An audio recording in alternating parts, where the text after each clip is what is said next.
जी हम एक बार फिर वापस आ गए और खुश्क बात करके गए थे हम, क्योंकि इंजीनियर्स होते हैं वो एक कॉन्सेप्ट होता है कि यार ये बड़ा ड्राई बंदा है, ये इसकी फील्ड भी बड़ी ड्राई है, या हम कहते हैं कि ये सारे खुश्क होते हैं ना, उनकी बातें भी खुश्क होती हैं। टेक्निकल बातें, नॉन टेक्निकल अपनी जगह है, लेकिन जिनको टेक्निकल चीज़ें समझ में नहीं आती वो तो कहते हैं कि ड्राई है। हमारे साथ दानिश मौजूद है। दानिश, इस बात में कितनी सदाकत है कि इंजीनियर सारे ड्राई होते हैं?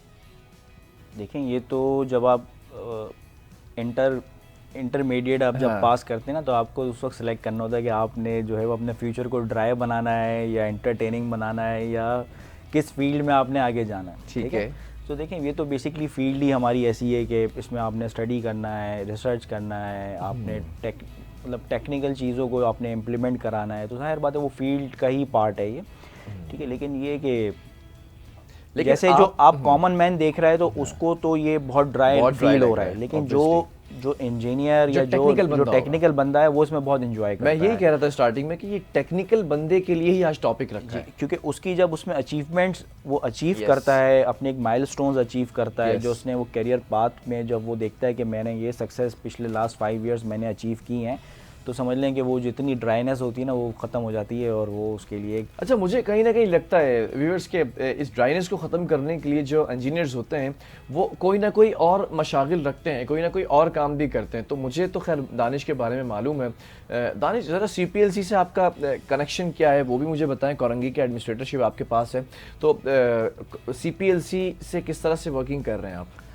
बेसिकली मैं CPLC में लास्ट 4 इयर्स से जो है वो काम कर रहा हूँ कोरंगी में, कोरंगी डिस्ट्रिक्ट में, और इसके अंडर जो है वो हमारे 10 पुलिस स्टेशंस जो हैं वो आते हैं, और इसके अंदर जो उनकी क्राइम की रिपोर्ट्स होती हैं जिसमें डिफरेंट टाइप के आपको पता है क्राइम्स होते हैं, और कोरंगी जितना पॉपुलेटेड एरिया है बिल्कुल, तो उसमें तो क्राइम समझ लें अनलिमिटेड है, बिल्कुल गुंजान आबाद है ना, तो उसमें डिफरेंट टाइप के ही क्राइम्स हैं। ठीक है, तो उसके अंदर जितने थानों के अंदर जो भी क्राइम्स हो रहे हैं तो उनकी स्टैटिस्टिक्स SSP जो भी होते हैं हमारे, उनके साथ हम शेयर करते हैं, उसके ऊपर काम करते हैं, उसको एनालाइज करते हैं कि उसके एनालिसिस के थ्रू किस तरह उनको कम किया जा सके, किस तरीके से हम जो है वो हॉटस्पॉट को आइडेंटिफाई करें कि इन एरियाज़ पे जो है वो इन टाइमिंग में जो है वो इश्यूज़ आते हैं, तो हम वो एरियाज़ को हाईलाइट करते हैं, वो हम अपने SSP से भी शेयर करते हैं, जो हमारे बिज़नेस कम्युनिटी है उसके साथ भी शेयर करते हैं कि आप अपने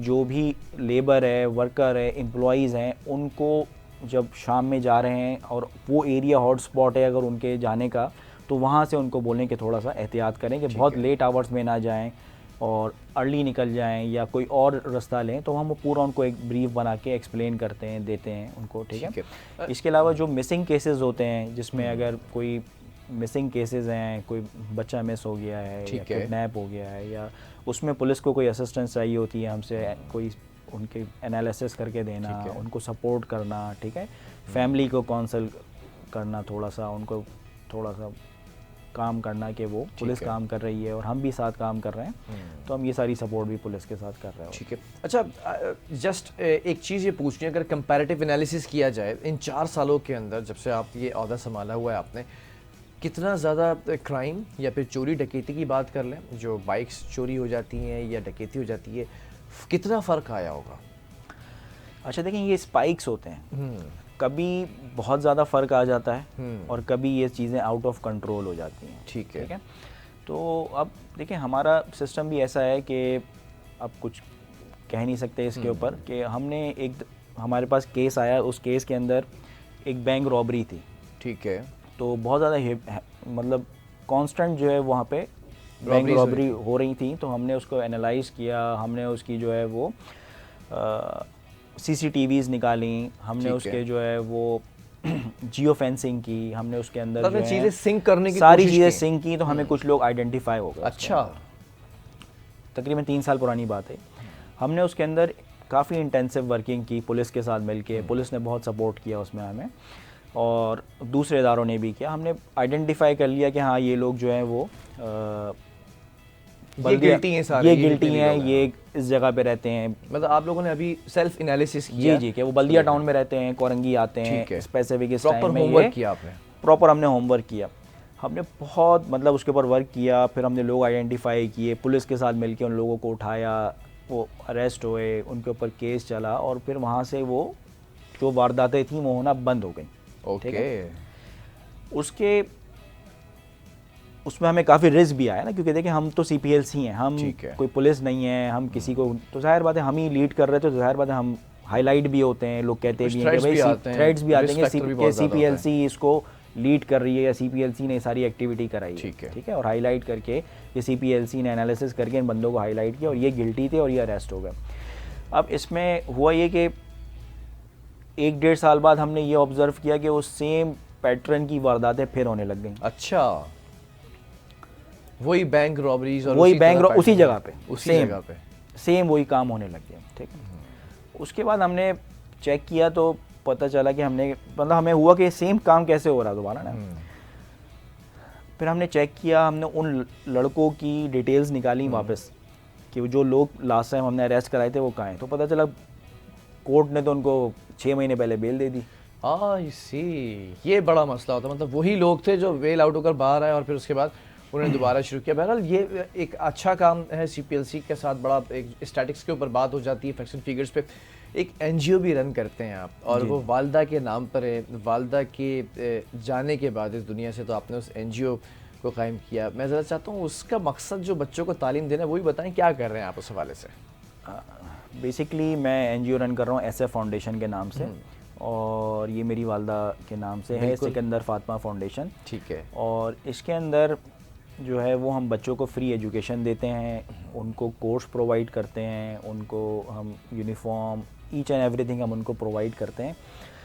तो ये NGO जो है वो नॉर्थ नाज़ाबाद में जो है वो वाकई स्कूल है, बेसिकली पूरा स्कूल है ये, पूरा एक स्कूल है। ये अभी किंडरगार्टन से लेके जो है वो प्राइमरी तक है।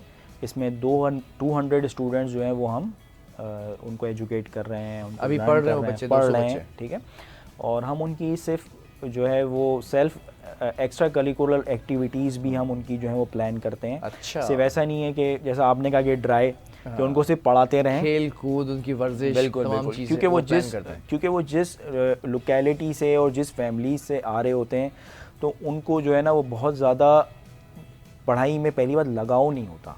ठीक है, इंटरेस्ट डेवलप करते हैं, इंटरेस्ट डेवलप करना activities के पड़ता है जरिए। उनका, क्योंकि वो घर जाते हैं ना तो फिर होता है किसी के अब्बा जो है वो किसी को कहीं काम पे ले जाता है, किसी की अम्मा के उसको कोई किसी घर में ले जाती है एज अ मेड बच्ची को। ठीक है, तो उनको ना टाइम मिल पाता है ना, वो इतना ज़्यादा फोकस कर पा रहे होते हैं एजुकेशन पे। तो हम क्या करते हैं, हम फ्राइडे वाले दिन हम उनकी मदर्स को भी कॉल करते हैं एज अ वर्कशॉप। उनकी हर एवरी फ्राइडे उनको हम कॉल करते हैं और उनको बताते हैं कि आपके बच्चे का पढ़ना कितना ज़्यादा ज़रूरी है। ठीक है, कि आपका बच्चा पढ़ेगा, और क्योंकि बहुत सारी मदर्स ऐसी हैं वो अगर पढ़ाना भी चाह रही होती हैं तो वो खुद एजुकेटेड नहीं होती वो। ठीक है, तो उनको भी थोड़ा बेसिक एजुकेशन देना कि वो अपने बच्चे को देख सकें, बच्चे को बता सकें, बच्चे को गाइड कर सकें।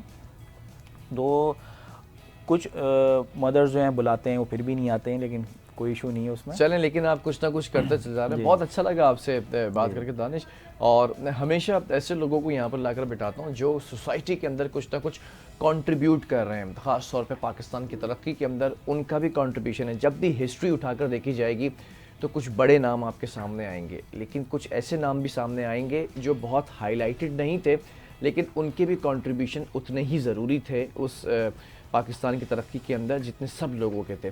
तो मुझे इस तरह से यहाँ पर एक बात करते हुए अच्छा लग रहा है कि आप अगर पाकिस्तान के इमेज, जैसे स्टार्टिंग में बात होती है, इमेज अच्छा दिखाना और एक अच्छे इमेज को बुरा दिखाना, इसमें बहुत बड़ा फ़र्क है। हमारा मुल्क जिस तरह से है इस वक्त, इसमें कोई शक नहीं है, हम एक आज़ाद रियासत हैं और हम खुल के यहाँ पर सांस तो ले सकते हैं एटलीस्ट। आप गज़ा, फ़लस्तीन और आप दीगर जगहों के बारे में ज़रा से इमेजिन तो करें।